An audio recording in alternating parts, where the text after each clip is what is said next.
Boa noite. Hoje eu tenho o prazer de entrevistar a Denise Sarraceni, que é uma das diretoras que eu mais trabalhei na minha vida e que me deu grandes oportunidades. Com certeza eu devo grande parte da minha carreira a ela. E, além disso, eu tenho a felicidade de ter ela como amiga, realmente parte da minha família. Então, com vocês, Denise Sarraceni.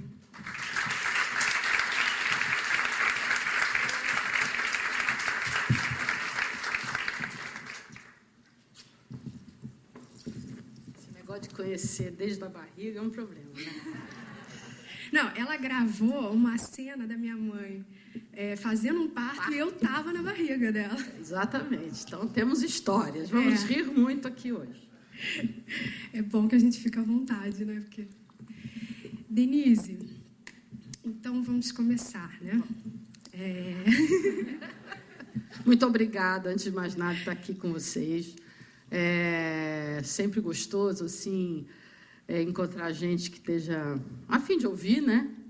E não sei se eu tenho muita coisa para falar, acho que a minha prática e a minha história é muito conhecida e é muito transparente nos programas que eu faço.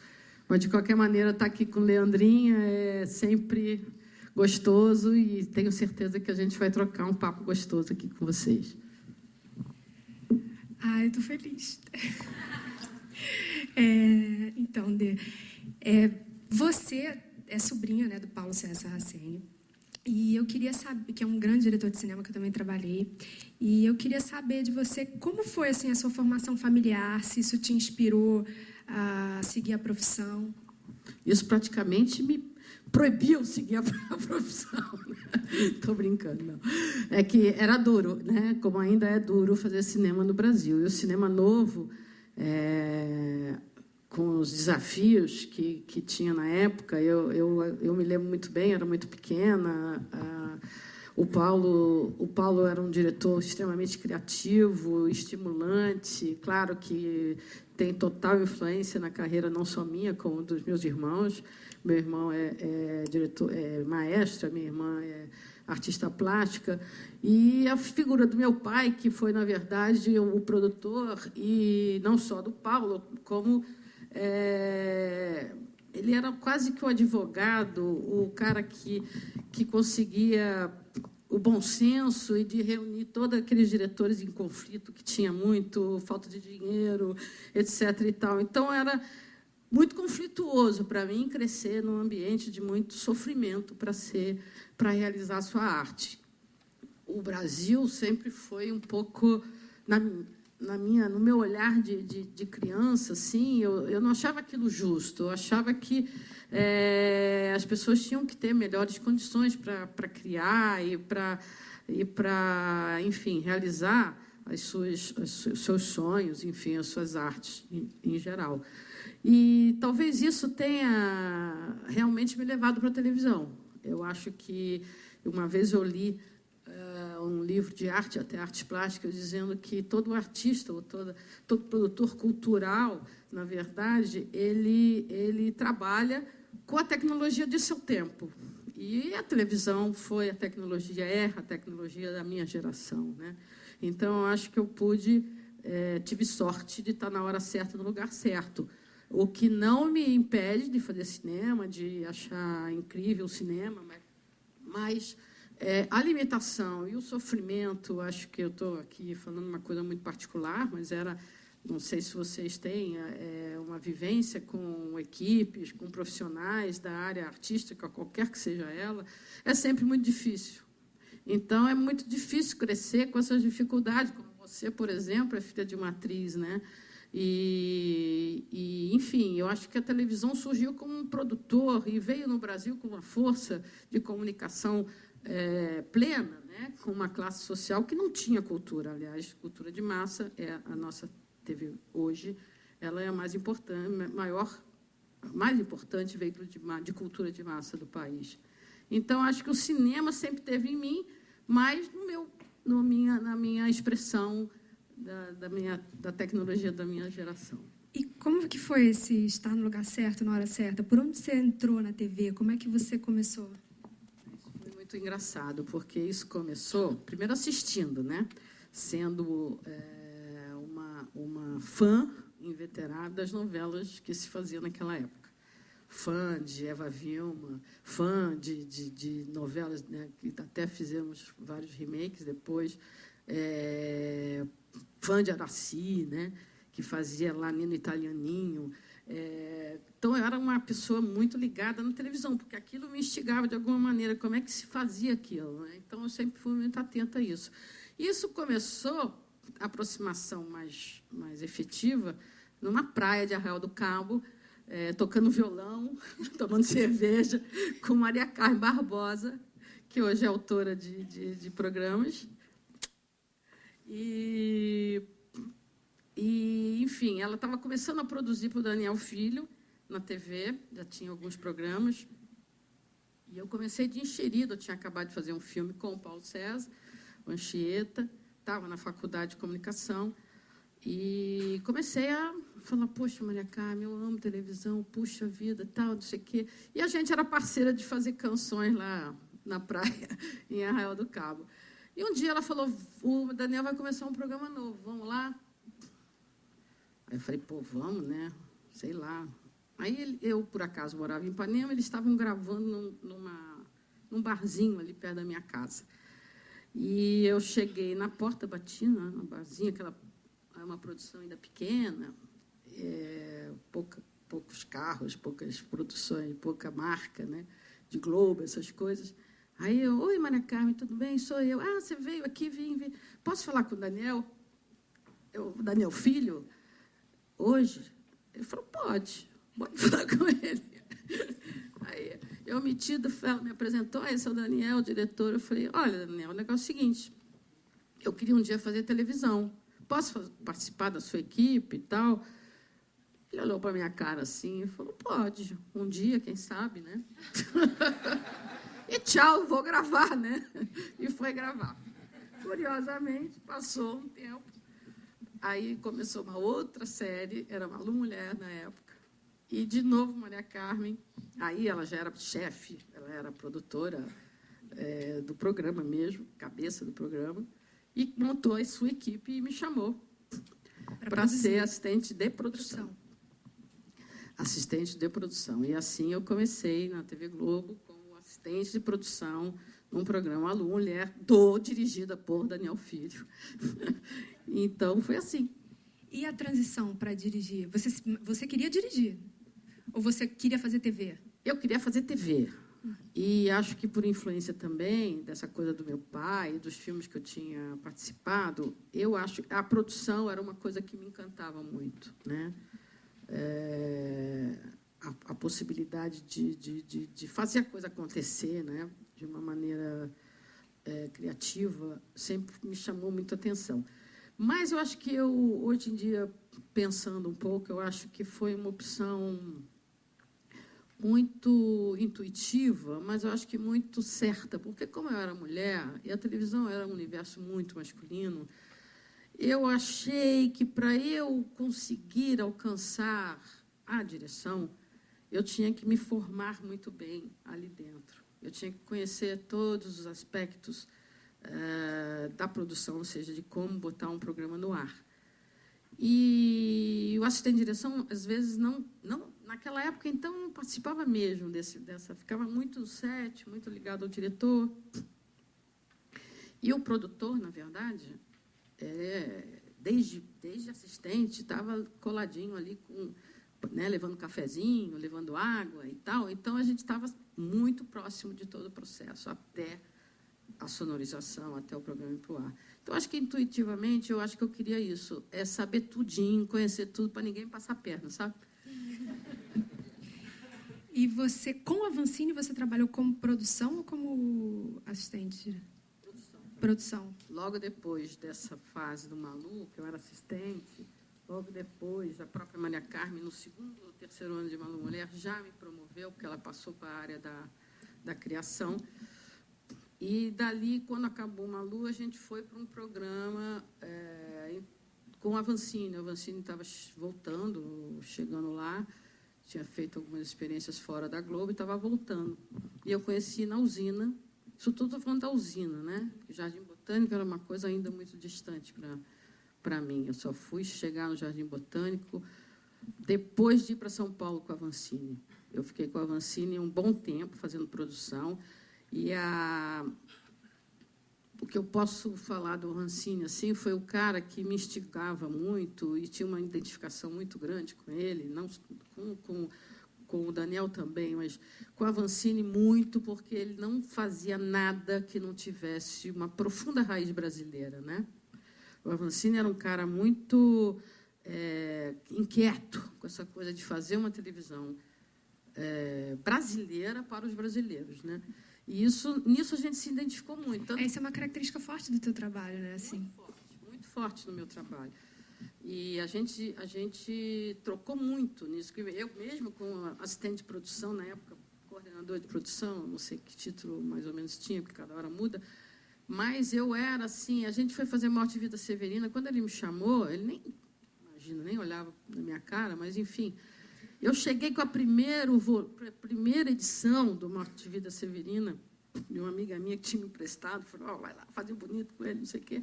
Eu consegui levar a primeira edição, e ele ficou enlouquecido, porque tinha versos que não tinham mais, diferença de palavras, coisas assim, e a gente ficou trocando isso, como é que você sabe disso, não sei o quê, enfim. E eu participei muito, colada com ele, até na escalação e tudo. Foi um trabalho muito rico para mim, muito importante. A escalação dali, como foi? Agora eu fiquei curiosa, porque eu amo esse programa. Ele é lindo, lindo, lindo.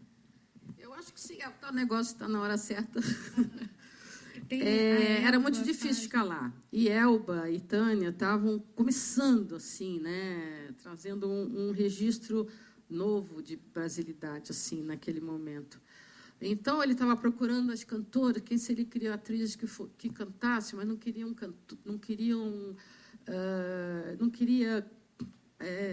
atrizes que cantassem por acaso, queriam vozes interessantes. E aí eu mostrei para ele a Elba e mostrei levei, aí ele foi assistir, a Elba estava estreando um show no Rio, se não me engano, e Tânia Alves também.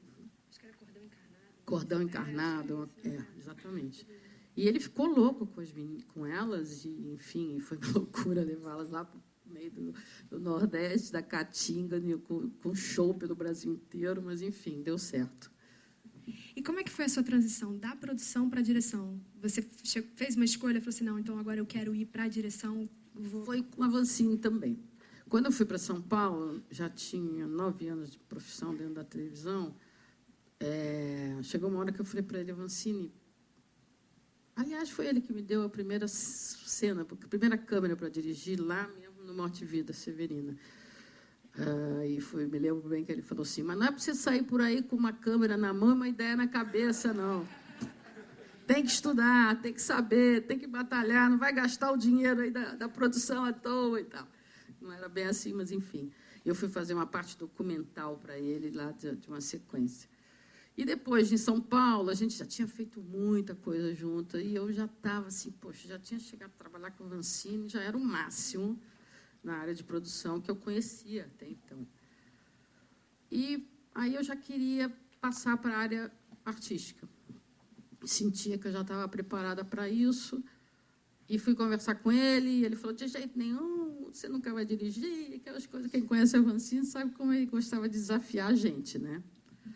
Era um susto assim, eu falei, como não? Você, enfim, curiosamente, sorte também do destino, meu amigo Denis, com quem trabalhei no Malu, nos tornamos grandes amigos, me telefona, fala, Denise, vou começar uma novela e tal, não quer vir ser minha assistente?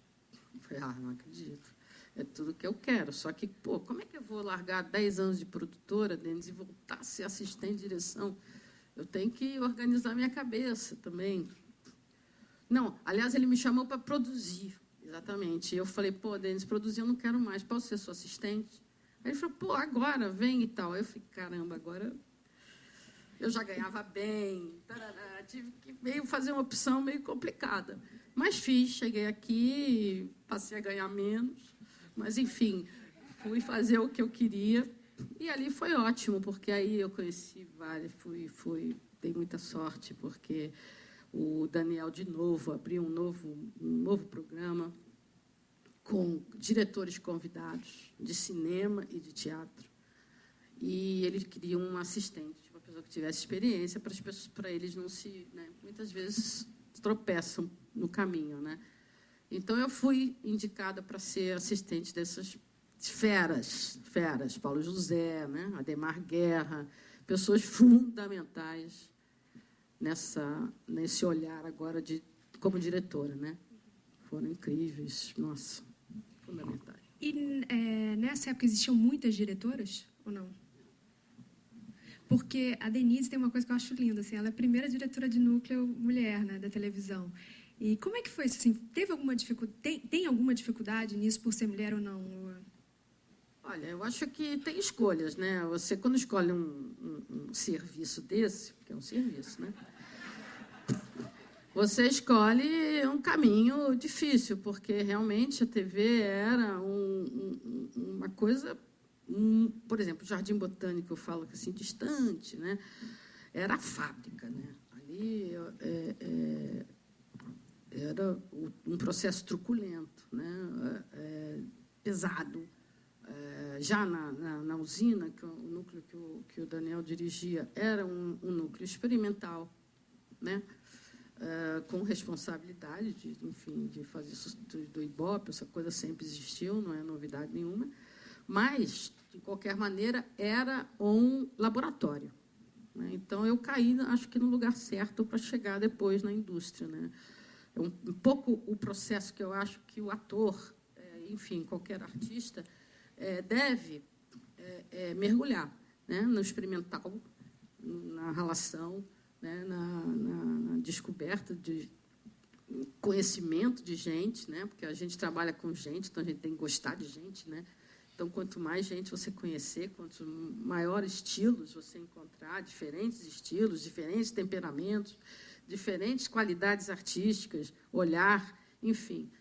E eu acho que isso tudo me preservou muito, como eu era uma pessoa muito... E sou uma pessoa muito atenta ao outro, muito respeitosa a tudo que as pessoas fazem, porque acho que esse clima também dá para a gente um outro olhar, o olhar do Cabumem, o olhar do assistente de estúdio, enfim. Então, acho que essa coisa, eu entrei na televisão, acho que levando também um olhar novo para as pessoas que faziam televisão. E isso acho que deu uma quebrada na questão do preconceito, sabe, Leandra? Eu acho que ficou mais importante o que eu podia proporcionar para um possível ataque, né? O respeito que eu levava para eles, que ficou muito complicado o surgimento do preconceito. Mas é claro que ele existe em principalmente com o novo, né? Mais até do que o sexual, digamos assim. Mas por eu ser uma pessoa nova, cheia de interesse, isso já, você sabe que você já, né? Como é que é começar num ambiente desse? Tanto para qualquer área, é muito complicado. E, Denise, falando sobre a questão da brasilidade, assim, você já adaptou várias obras brasileiras para a TV. Queria que você falasse isso da sua relação com a literatura, se é sempre uma fonte de inspiração constante, como é esse processo? Não fui eu que adaptei, né? Eu sei, mas você... Eu participei de alguns lindos trabalhos de adaptação. Começado, inclusive, com Paulo José, né? Lá no Tempo e o Vento. É porque eu acho uma coisa dificílima você dirigir, você adaptar assim, para a imagem o que está escrito. Né? Assim, você acreditar no seu ponto de vista. Você tem sempre aquela história, o livro é melhor ou não. Enfim, como você construir esse universo da literatura. E pegar logo os gênios, né? Porque eu acho que a gente, quer dizer, a televisão, num certo momento, foi muito inteligente em pegar grandes autores brasileiros, grandíssimos autores brasileiros, e transformá-los em história televisiva. Né? Eu acho que é muito difícil, primeiro porque você se apaixona por aqueles personagens, pelo livro, Morte e Vida já foi um trabalho muito curioso, porque era uma poesia, né? Musical, poesia, né? Então, coisa dificílima. Acho que a Vancini realmente fez ali um trabalho de gênio mesmo. Até hoje, eu acho moderno o Morte e Vida. Depois veio... meu primeiro encontro foi com o tempo. Érico Veríssimo. Pô, né? Érico Veríssimo, eu li na escola, então já era uma coisa apaixonante, apaixonada. E, ao reler com o olhar... na época, era apenas uma co-diretora, assim, a terceira diretora do negócio. Era tão apaixonante aquilo, aquele universo. É tão cinematográfico já, né, o Érico. Então, ali tinham dois perigos. Você querer mudar o Érico Veríssimo, né, fazer porque ele é tão cinematográfico já, né? Enfim. Resumir demais uma história do Tempo e o Vento, que era grandiosa, aliás, está sendo refeita para o cinema pelo Jaime Monjardim. Então, eu era apenas uma curiosa também, naquele momento, de como passar. E o Paulo José era uma pessoa assim, incrível, porque ele lia, né? Além de ser um grande diretor, é um grande ator, né? Então, ele pegava o livro e pegava a adaptação e lia a adaptação e buscava no livro as referências emocionais para que os atores chegassem naquele ponto sintético que a obra televisiva trazia, né? Adaptação televisiva. Então, ele, como um gaúcho também de marca maior, né? Foi um trabalho muito interessante. E cada um que eu fiz foi diferente. Esse foi mesmo de labutar, ponto a ponto, vírgula a vírgula, respiração por respiração do Érico, para chegar naquele universo fundamental ali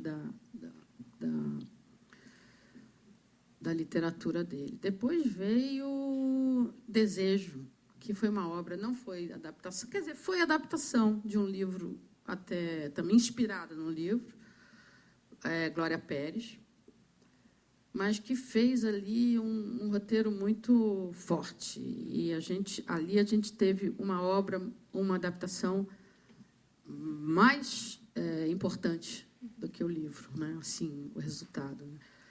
E aí foi, toda a minha escola, até hoje, eu trabalho com a literatura, assim, mesmo para procurar referências para atores, para fazer ensaios. Agora até estou buscando de novo 100 Anos de Solidão para brincar com Saramandaia. Enfim, e aí vai, né? A gente tem... E é muito importante que volte, eu acho. A literatura brasileira é muito, muito rica, né? A gente não fez nem nada ainda. E Maria Moura? Maria Moura também saiu de uma livre adaptação. Aí eu via, eu era criança, assim, mas eu vi, e logo depois eu comprei o livro para ver. Completamente diferente. Exatamente. Né? É curioso, porque a Maria Moura é a do livro, está lá a essência da Maria Moura, mas a história, enfim, também adaptada pelo Jorge, que é um especialista em roteiro de cinema, né? Ele criou uma outra história muito muito forte ali, paralela dos primos, da competição da família, que no livro é apenas uma sugestão, né? Então, acho que depende muito da característica do adaptador, né? Mas, claro, que sempre tem que voltar lá, no original, eu, pelo menos, volto, para entender os personagens, porque eu acho que nem sempre na adaptação, no roteiro de TV ou de cinema, a gente tem tão detalhadamente o universo, né? Até para estudar a arte, cenografia, essa coisa toda é importante. E, ainda falando da coisa, né, não só da adaptação de obras, da coisa da brasilidade, você também teve uma coisa de retratar períodos históricos do Brasil, né? Que isso eu acho uma função... Ou seja, uma bandeirante, praticamente. Exatamente. Que isso eu acho uma função muito bacana da TV, né? De conseguir contar a nossa história. A muralha que eu fiz, assim, até hoje passa em escola, né? Porque é uma reconstrução também tão importante de um período que a gente não tem, enfim. Não tem registro, né? A muralha foi um grande desafio também vindo de um livro, né? De uma novela, né? E eu acho que eu só pude fazer a muralha porque eu tinha feito José de Anchieta, com Paulo César, onde a gente fez lá a história do Anchieta, uma parte do Anchieta, e o meu conhecimento, a minha relação com os índios e tudo que a gente trouxe para a muralha, que foi um trabalho assim muito rico de relacionamento humano e de criação, né? Eu acho que foi um dos trabalhos mais ricos do Brasil, assim, modéstia à parte, todos que participaram, estava lá o Paulo José sempre com aquele olhar crítico no nosso, sempre um mestre, né? Ali, pô, vamos, Foi muito criativo, todos os atores participando e fazendo essa aqui, menor de idade, tendo que fazer cena de sexo explícito, a mamizinha dela, agora eu vou embora, é com você. Eu, ai, meu Deus, eu conheci ela na barriga. Enfim, né? Uma loucura, vocês não sabem o que é isso. É o cuidado que se tem uma filha, né, gente? É uma loucura. Mas ela no mato, né, com um trabalho realmente dificílimo, mas que a gente alcançou um resultado até hoje muito rico, né, assim, para o Brasil. Acho que essa que você falou das escolas e da referência de imagem do Brasil praticamente desconhecido, né? Eu acho que a televisão vai voltar em breve com pelo menos uma, de 5 em 5 anos, um grande evento, porque elas são muito caras. As minisséries, não só caras, como envolvem um esforço, né, grande, assim, porque também tudo a gente está sempre desafiando o novo, né? Sempre. Hoje mesmo, para fazer Saramandaia, que era tão... Você olha assim nos remakes, puxa, que delícia, era tão simplesinho. Na época, não era simplesinho, né? Hoje a gente vê aquilo. Então, hoje tem o desafio da tecnologia, efeitos especiais.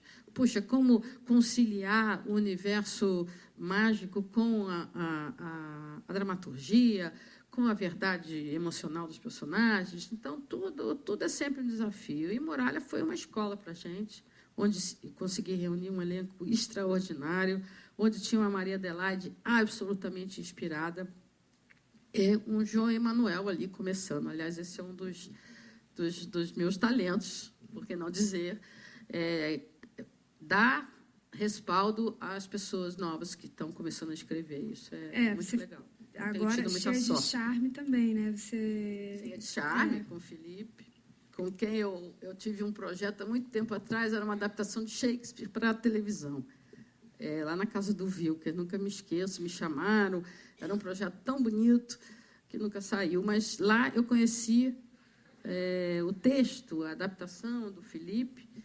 e desde então eu fiquei muito apaixonada assim, por ele, torcendo por ele. Ele foi fazer vários trabalhos, não é tão novo assim na televisão, mas louco para começar uma coisa nova. Ele e a Isabel, né? E, graças a Deus, a gente se cruzou em Cheias de Charme. Agora, Cheias de Charme, eu ia falar de Cheias de Charme só no fim, mas... No fim, né? Pelo amor de Deus, estou falando a beça aqui. Mas é que Cheias de Charme foi uma novela super inovadora, mas que tinha um risco muito grande, né? E eu fui testemunha disso, que você bancou esse risco com toda a força. E como é isso, numa estrutura, tal? Como é que você consegue lidar com esse aumento de autores novos? A Denise tem uma coisa também que eu acho muito bacana. Todo o trabalho dela, ela lança gente, né? Lança atores e procura sempre... A gente tem que ter desafio, né, Leandro? Acho que se a gente não tiver desafio,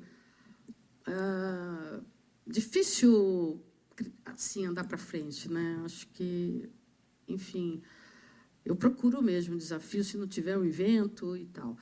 Quando surgiu o Cheias de Charme, é muito complicado numa estrutura de novela, de dramaturgia diária, do dia a dia da gente, que tem que gravar um capítulo por semana, você entrar com uma linha de show, né? Que, em geral, você faz... pensa aquele show numa semana, ou um mês, e vai lá e tem 2, 3 dias para fazer o show, ou 4 dias para fazer o show, ou gravar ao vivo, com uma infraestrutura colossal, né? 25 câmeras, não sei quantas, enfim, geradores, de caminhões de luz e tal.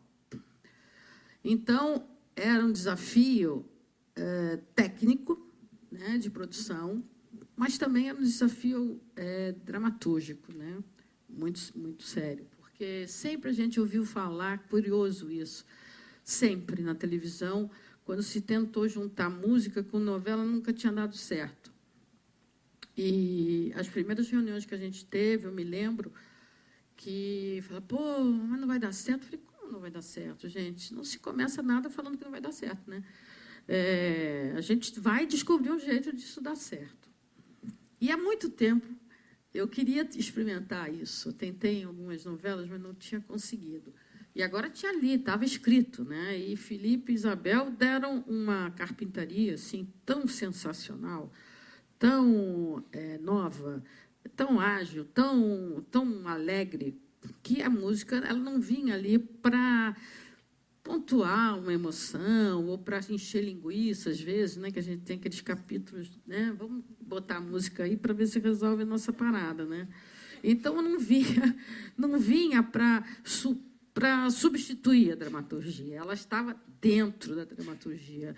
E acho que isso foi um elemento que nos facilitou muito na opção de fazer as músicas dentro da cabeça, dentro da alma dos personagens, procurar a expressão da personagem para criar as músicas.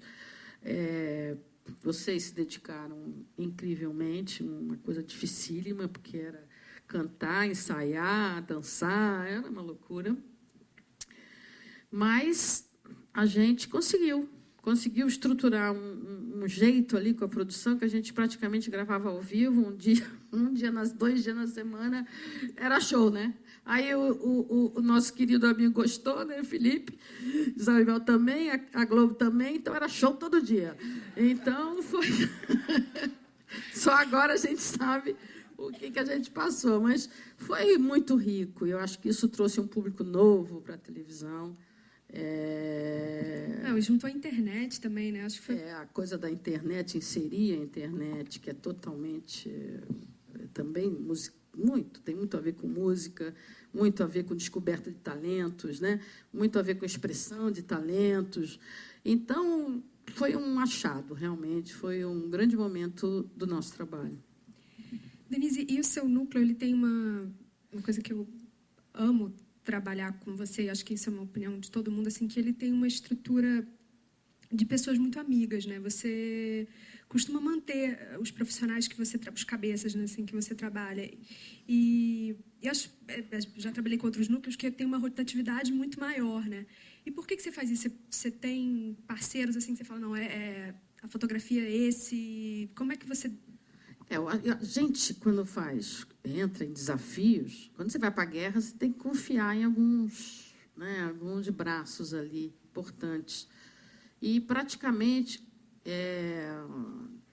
desde que eu formei o núcleo, na verdade, desde que me deram o núcleo, né, que eu trabalho com algumas pessoas chaves, né, na área da criação, que eu costumo dizer, sempre renovando um ponto aqui, um ponto ali, trazendo uma participação especial, como foi o Hermano no nosso trabalho, mas como foi na Belíssima o Giovanni Bianco, sempre trazendo olhares de fora para conversar com a gente, mas eu gosto muito de ter uma unidade dos cabeças criativas que trabalham comigo.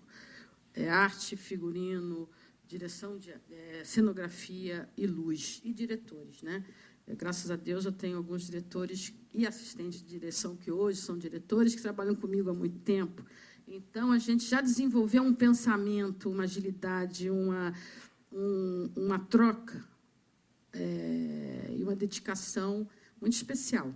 O Carlos Araújo, o Luiz Henrique, a Natália, a Maria, às vezes, eventualmente, o Alan, a Flavinha. Então, a gente bate bola, e quando não estão no projeto, também vem e fala, eu peço opinião, porque eu acho que quanto mais esse trabalho for mastigado, discutido com as pessoas que mergulham verdadeiramente no processo, melhor para todo mundo, né? Você acredita num trabalho coletivo? Trabalho de equipe, evidentemente. Sempre foi de equipe.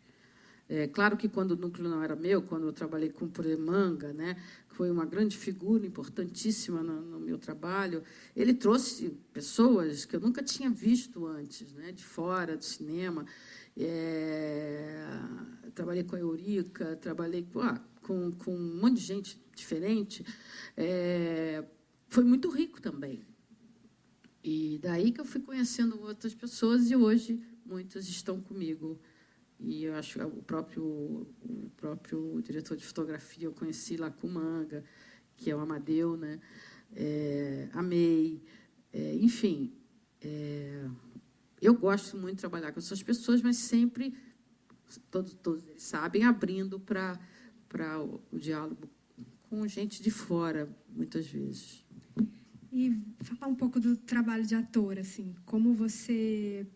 Quando você vai lendo uma sinopse, enfim, os capítulos, você já vai escalando. Como é que isso acontece para você, a escalação e depois o trabalho? Sei cada processo, eu já fiz alguns processos com você e cada processo é um processo, é diferente mesmo, assim. Cada história chama. Eu acho que eu tenho assim grandes assistentes de direção lá em cima já, né? Meus diretores, todos queridos, me ajudam muito lá em cima. Eu acho que tem uma forte identificação com trabalhos que me desafiam, que as pessoas que eu olho assim e falo, puxa, eu queria tanto um dia achar um personagem que eu pudesse chamar fulano ou ciclano. Mas, basicamente, eu acho que tem... eu sempre acreditei nisso e cada vez mais acredito. O personagem acha o seu ator.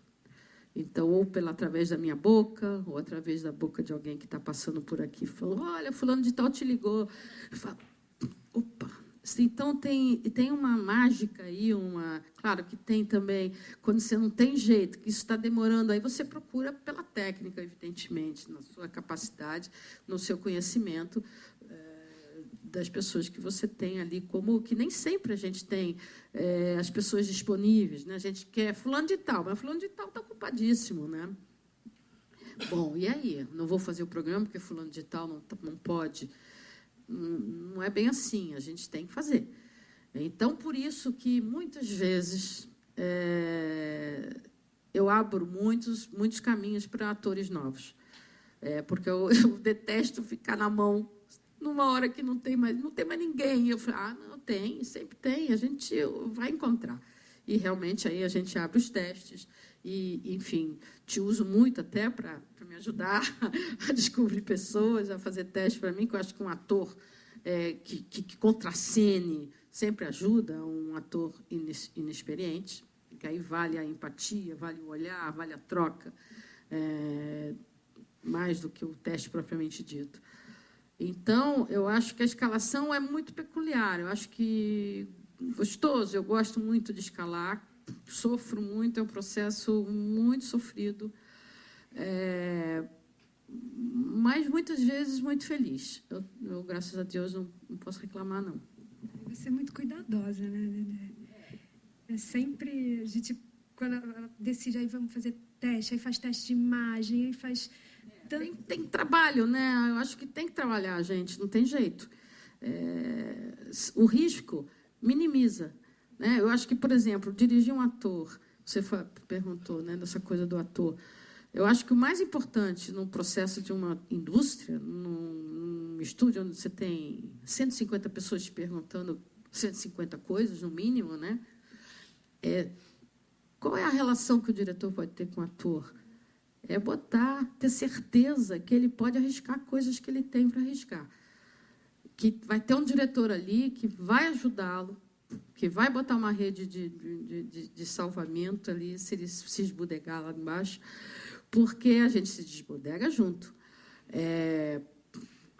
E eu acho que esse é um grande... Outro dia eu estava pensando, engraçado, eu nem dirijo mais ator, sabia? Nem chego e falo, foi, tudo bem. O cara já vem com uma... Já vem tão assim, ai, que bom, facilitou muito a minha vida. Mas eu tenho certeza que na hora que eu olho para ele, ele sabe que ele pode arriscar coisas para mim e que eu vou perceber e que eu vou estar com a câmera esperando isso. Ele não precisa fazer para a câmera. Esse é acho que é o grande aprendizado que eu tive nesses 30 e mais anos de carreira.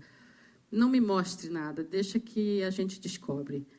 Acho que isso é o mais importante na interpretação, seja ela em qualquer lugar.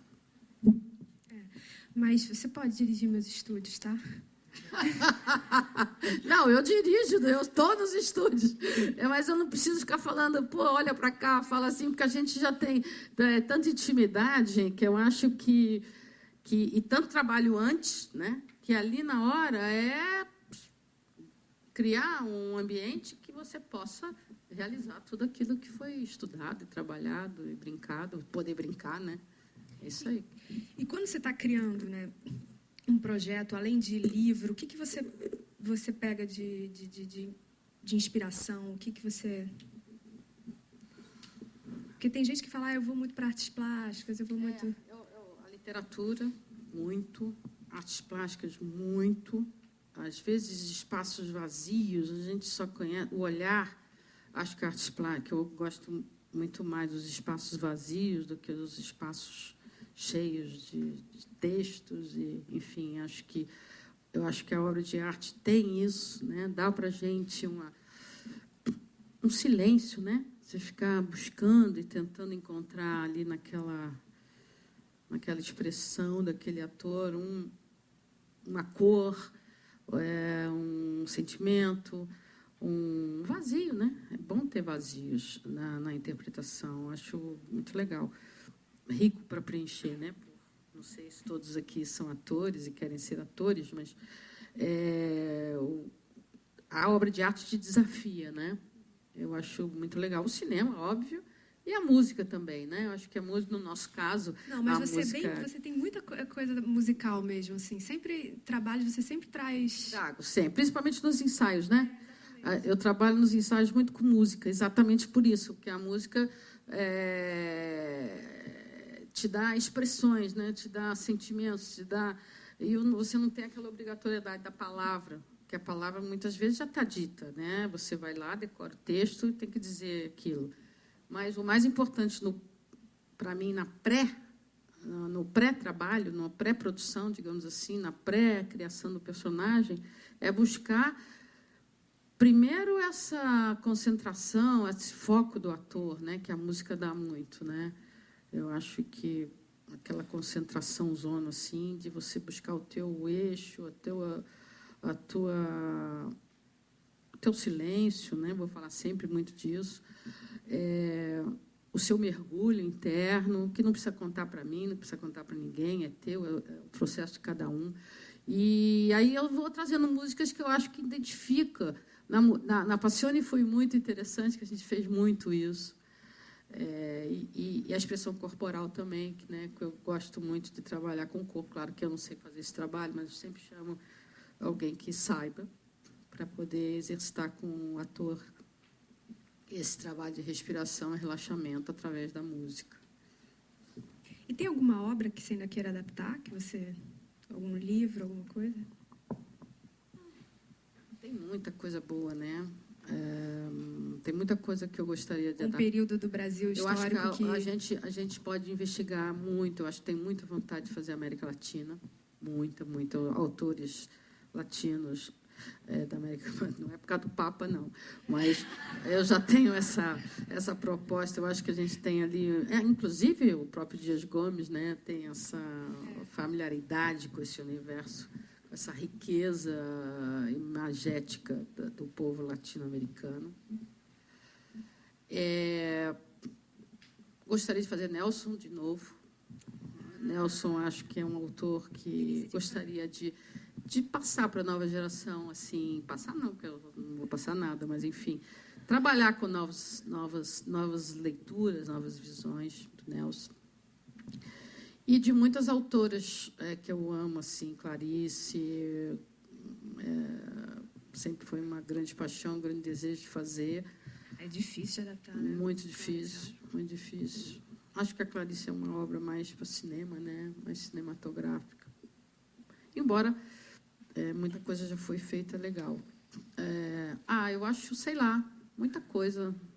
Muita coisa. Eu que vier o traço, né? É formiga você, né? É trabalhadora mesmo. Já pode pegar ali? Aqui? Tá. Ó, então... Mesmo, aqui tem 5 páginas estudadas da minha própria vida. Ah, é? Deixa eu ver se tem alguma coisa que eu tenho que perguntar mais. Não.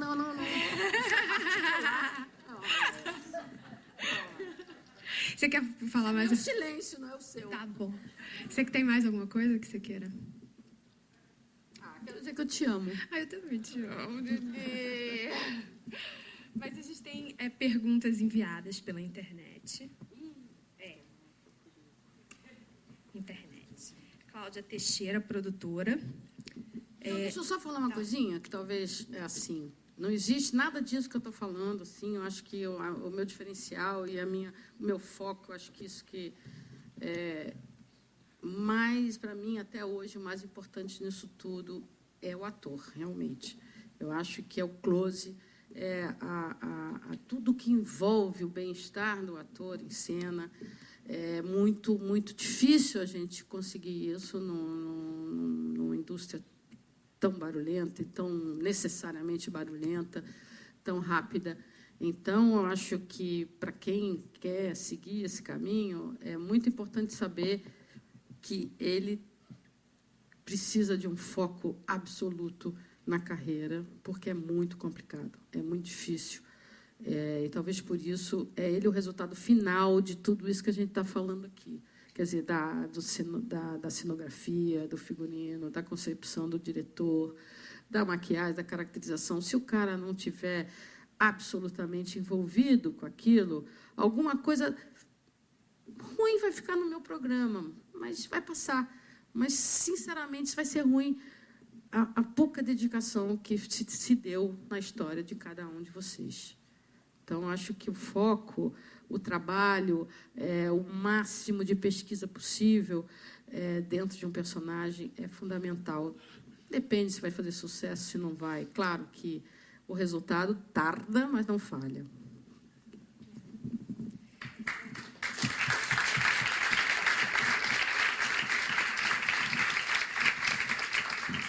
Vinícius, mas sabe, você falando agora, você é uma pessoa que é muito exigente, né, com todos os profissionais, assim, e principalmente com o ator, assim. Isso eu acho uma coisa deliciosa, porque você se sente como ator desafiado também a isso.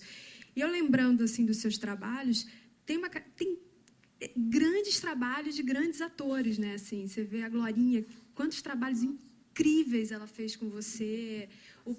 Exatamente, assim, você tem essa sorte, né, gente, de ter gente tão talentosa e guerreira, né? Glorinha é uma dessas guerreiríssimas amigas e atrizes com quem aprendi muito.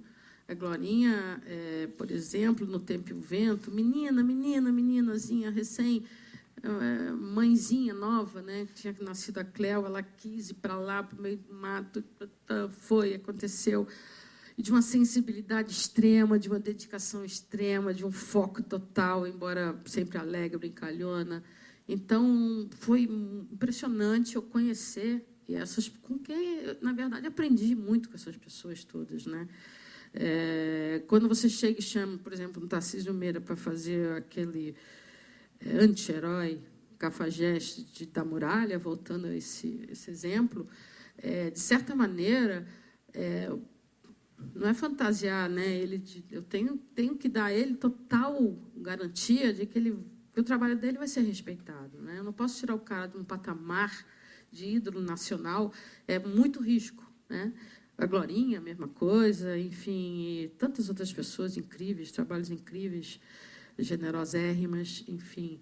Eu só aprendo diariamente com essas pessoas. Ontem mesmo, lendo Fernando Montenegro, chega para ler um trabalho com um monte de ator desconhecido na mesa, né? Curiosamente, em Saramandá a gente está lançando muita gente nova, e ela chega para uma leitura para fazer uma maluquinha, uma senhorinha que vê galinhas voando pelos corredores da casa, ela chega num preparo, num foco, que a gente, na primeira leitura, todo mundo aplaudiu. Quer dizer, eu tenho muito orgulho disso, quer dizer, as pessoas não têm medo de se arriscar. E qualquer que seja, desde um... Quer dizer, claro que tem medo, né, gente? Mas o medo faz parte do nosso trabalho. É outro tipo de medo que eu estou falando, né? Eu acho que a troca, o crescimento, enfim. Bárbara, agradeço a todos eles, porque eu aprendo muito todo dia. Então, a Cláudia Teixeira, produtora. Durante sua carreira de diretora, você sofreu algum preconceito por ser mulher? E no set, como é comandar equipes que sempre tem tantos homens? A gente já respondeu a primeira, Cláudia, mas... Eu posso contar que eu fui demitida uma vez. Ah, é? Eu fui parar na Manchete, onde te conheci, na barriga da tua mãe. Mas não sabia. Talvez por um grande gesto de, assim, né, eu estava começando a me destacar como diretora solo e tal, num programa com a queridíssima Beth. Fizemos um trabalho incrível. Você Decide daqueles, não era Você Decide na época, era Caso Verdade. E aí foi a minha entrada no Jardim Botânico. O Jardim Botânico era um lugar muito, esse sim, muito mais difícil de penetrar, né? Muito as cartas já marcadas ali, muita gente há muitos anos ali, e o pique muito de produção, muito sério. E eu terminei aquele programa e fui demitida. Graças a Deus, pelo meu grande amigo Daniel Filho, que era o chefe na época, falou, olha, Denise, eu recebi um relatório aqui que você não cumpriu umas coisas e o cara sugere que você vá embora. Eu, como botei o cara lá, eu tenho que assinar embaixo. Eu falei, tá bom, muito obrigada. Na mesma hora, a minha querida amiga Araci ligou lá para a Manchete e me conseguiu uma bico lá. Eu fui lá correndo e comecei a trabalhar lá. Foi muito legal. Conheci pessoas incríveis, entre eles Erval Rossano, e onde eu aprendi uma outra televisão, a televisão mais objetiva, mais focada na realização e pôr no ar. E foi um processo muito legal. E, então, um ano depois, o Daniel me chama de volta. E o sucesso de Helena, lá, uma novela incrível do Machado, e me trouxe de volta pelo mesmo Daniel, que ali falou, bom, já que agora é você que vai fazer a sua novela e tal. Então, foi tudo bem, foi ótimo. Naquele momento, eu acho que foi o não do Daniel, que já me conhecia de antes, mas acho que foi o tal relatório, foi um gesto meio duvidoso, digamos. E essa coisa de comandar a equipe, apesar de você ter trabalhado, né, com diretores que são bem enérgicos, assim, né, tipo a Vancini, o próprio Daniel, assim, né, no comando do set, você é muito delicada, né, assim, comandando o set. Eu nunca vi você, assim, enfim, se exaltar muito, mas todo mundo te respeita muito, né, no set. Eu acho que às vezes tem que ser. Graças a Deus eu nunca vi. Talvez você não tenha visto. Mas eu acho que a energia, não digo enérgica, mas a energia é necessária. E eu acredito muito numa coisa que eu aprendi muito, acho que na minha vida, na minha infância. Eu sempre acreditei que o poder não deve ser... O poder e o comando, o poder, a hierarquia, não necessitam necessariamente da forçação da autoridade, né? Então, acho que trocando, trabalhando em equipe, reconhecendo o trabalho do outro, né? Isso, de certa maneira, te aproxima e claro que quando a coisa pega, a gente tem que meio que chamar a atenção, mas às vezes eu não preciso nem chamar a atenção. Eu acho que o meu olhar é muito radical. Eu acho que eu sou conhecida pelo olhar e pelo sorriso. Então, não são pelas palavras. Então, acho que quando o bicho pega, eu acho que o olhar é fatal, digamos assim. Isso é verdade, Denise. Júlia Gomes, estudante de teatro. Em Cheia de Charme, você lançou vários atores na TV que já faziam teatro. Como você descobriu esses talentos? Você gosta de apostar em novos atores? Sim, já falamos. Já falamos. Novos atores sempre é o que renova a gente, né? Poxa, Se não tiver o novo, a gente não anda para frente. Mas, com certeza, se o novo não prestar atenção hoje a gente até estava falando isso, puxa vida, tem uma geração aí tão interessante, tão fantástica, que está, enfim, bem velhinha, digamos assim, que construiu tanta coisa, que se a gente não prestar um pouco de atenção neles, a gente vai perder um pedaço da história. Acho que todo ator novo, se não colar, e eu faço muito isso, eu colo sempre o novo com alguém que lhe dê, que seja aquela escola viva ali do seu lado, né? Se o cara não prestar atenção.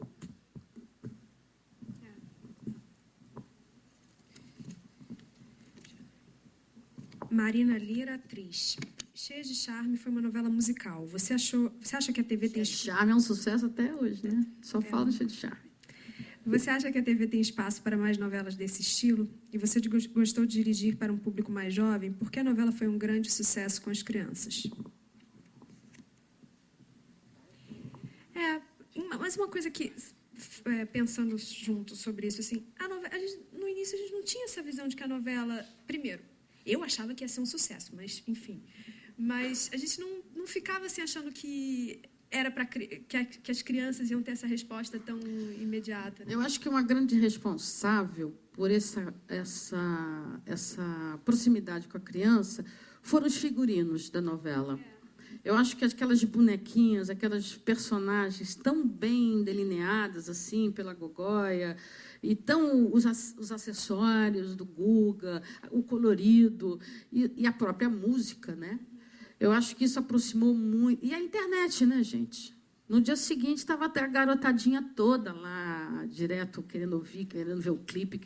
Então, acho que essa coisa do clipe, a linguagem, e principalmente, eu acho que no desenho dos personagens, na caracterização deles, eu acho que aproximou muito a galerinha da novela. E eram heroínas, né, do sonho, da possibilidade. Né? Não tinha romance a novela, mas não era... Né, fábula, né? Era uma grande fábula. A gente optou por contar dessa maneira. Isso foi uma coisa mesmo da concepção da novela. A luz, tudo que envolvia a novela era basicamente de sonho, do que a gente acredita, né?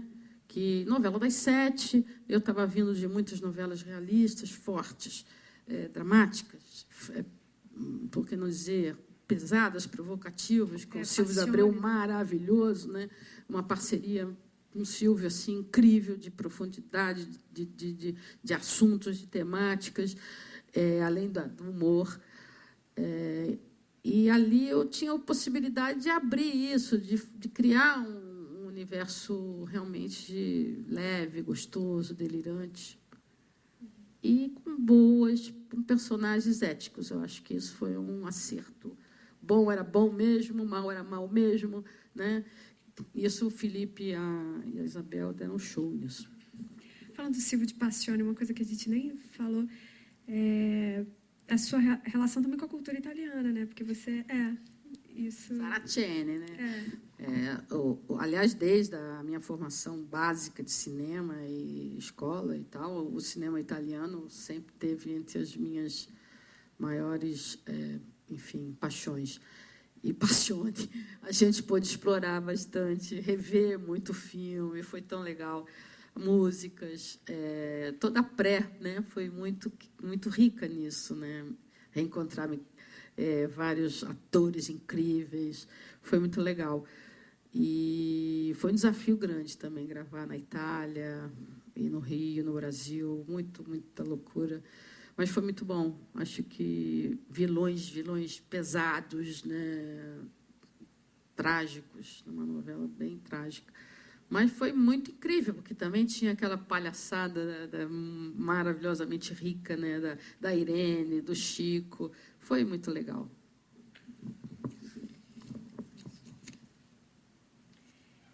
Luiz Renato, estudante de letras. Como foi a preparação do elenco de Memorial de Maria Moura? As composições dos atores foram muito marcantes. Memorial, quando eu entrei no Memorial Maria Moura, deixa eu falar com vocês, praticamente já estava absolutamente criado pelo manga, o universo.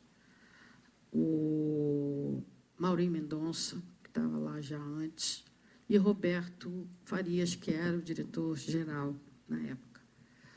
A minha querida Glorinha, que tinha já tido várias experiências comigo, me indicou para o Manga quando já estava começando assim os primeiros ensaios, na verdade.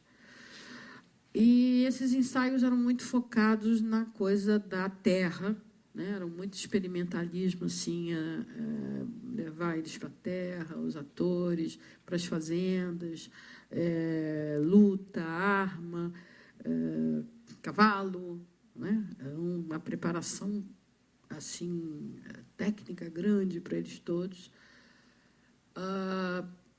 Então, quando eu cheguei, foi mais para acrescentar assim a minha visão. Eu não participei muito da concepção dos personagens, foi totalmente Manga, Maurinho, Roberto. Eu fui mais diretora de ator, diretora das cenas com eles, e fiquei com o núcleo da Glória, né?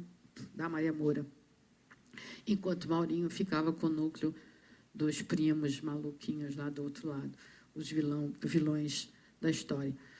Então, o mérito completo da caracterização da Maria Moura é do meu querido Manga, focado muito nos filmes de western americano, que eu sou fã, né? Quando ele soube que eu era o diretor que eu mais gostava, americano, Foster e esses craques do Bang Bang, né? Eu sempre fui fã do Bang Bang. Então, para mim, foi muito rico, porque eu fui resgatar os filmes da minha infância. E o Manga é engraçado, que ele gosta mesmo de rever as cenas do mesmo jeito, a gente trocava filme, era muito curioso, muito gostoso de fazer Maria Moura. Então, foi uma conquista diária, que eu entrei para enfim, para acrescentar ali o que eu podia, mas a participação toda do trabalho de criação foi deles. Foi dele, né? Principalmente o Manga. Carlos Eduardo Torres, estudante de cinema. Muralha foi a direção de maior produção até hoje? É mais difícil dirigir época? É, mais difícil dirigir época, em todos os sentidos. Hoje, né, a minha posição é produtora-diretora, né? Eu sou diríamos uma diretora artística ou uma produtora artística, enfim. E a época sempre te traz grandes dificuldades de produção, de adequação de elenco, né, que hoje em dia é muito complicado. Hoje é difícil encontrar uma escola de arte dramática que te dá o gestual, né, como desce escada, como sobe escada, como fala na época, né? Hoje a gente é muito moderno, muito a gente vem de uma escola mais contemporânea. Então, a época é sempre muito complicado. Mas a Muralha, eu acho que, para mim, foi o trabalho de concepção e de realização mais difícil, sem dúvida nenhuma. Uma coisa que eu lembrei da Muralha... Gente, você montou uma aldeia indígena, assim, igual... Ela trouxe os índios. Eu trouxe os índios para fazer a aldeia. E aí teve que remontar uma aldeia lá no Projac, assim, para eles ficarem vivendo, né? Assim, eles ficaram vivendo durante o período inteiro da Muralha. E os atores lá também. Foram construindo tudo junto. Foi muito legal. Quem tinha a ver com índio, evidentemente, estava lá, trabalhando, fazendo laboratório com os índios, né? Gente, isso foi uma história que vale a pena ainda ser escrita, porque, primeiro, tinha toda uma referência também da literatura, vinha muito na minha cabeça São Paulo, né, que tem uma história comigo muito importante, da minha família, morei muito em São Paulo, tinha os jesuítas, tinha uma referência grande, né, que a gente lia, tinha Mário de Andrade, gente. Então, eu pude ali, o Mário de Andrade me ajudou tanto a gente misturar esse Brasil ali, na Muralha, que não era só uma coisa paulista, a gente conseguiu dar uma misturada geral, emocionante aquela procissão que a gente fez, desde o chinês até o artesanato nada, né? Saímos do nada. Enfim, foi um trabalho muito difícil, mas muito rico, sim, sem dúvida. Eu lembro que de ficar lendo, a gente ficava... Os bichos. Ainda tinha... eu lembro do preguiça, agora eu lembrei do bicho preguiça que tinha. Você abraçou muito o bicho preguiça. Exatamente. Cobra, passarinho. Da gente ficar lendo... Guatirica. Lendo, tinha coisa assim de ler testamento, assim, eu deixo uma cama, não sei, sabe? Porque... Pesquisa toda em cima dos testamentos da época, né? É o único registro histórico, real, que tinha, que não vinha da literatura, eram os testamentos. Então, a riqueza, não se tinha nada, então a gente saiu do nada. Você ganhava uma cadeira, você tinha uma cadeira, você tinha uma mesa. Então, era um minimalismo total, né? Que, aliás, me ajudou muito. Hoje eu busco esse minimalismo ainda, de novo, nos meus trabalhos. Difícil de encontrar, mas quando aquela essência, né? Você só precisa daquela mesa, não é nada. Mas é difícil, porque hoje não é assim a vida, né? Naquela época era bom, porque era assim.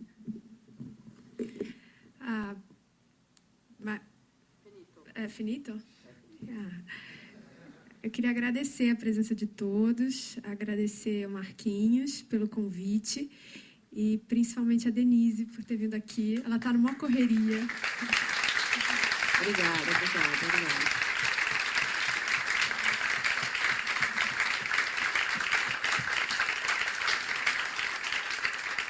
E dizer que é uma honra mesmo, assim, eu agradeço muito, muito a você, toda a oportunidade que você me deu de estar perto de você e aprender. Bom, gente, desculpe a conversa aqui de botequim, né? Obrigada, Marquinhos, obrigada. O projeto é bárbaro, eu estou aqui por causa disso. Acho que tem que abrir cada vez mais espaço para trocar experiências, enfim, vivências. Eu não sou muito boa nisso, tenho certeza que eu prefiro estar na labuta do que estar falando, mas, enfim, com o jeitinho amoroso de nossa Zélia, podemos dizer assim. É o nome do novo personagem. Que não é nada carinhoso, né? Pelo contrário, rebelde. Foi um grande prazer. Obrigada a todos vocês e ao trabalho.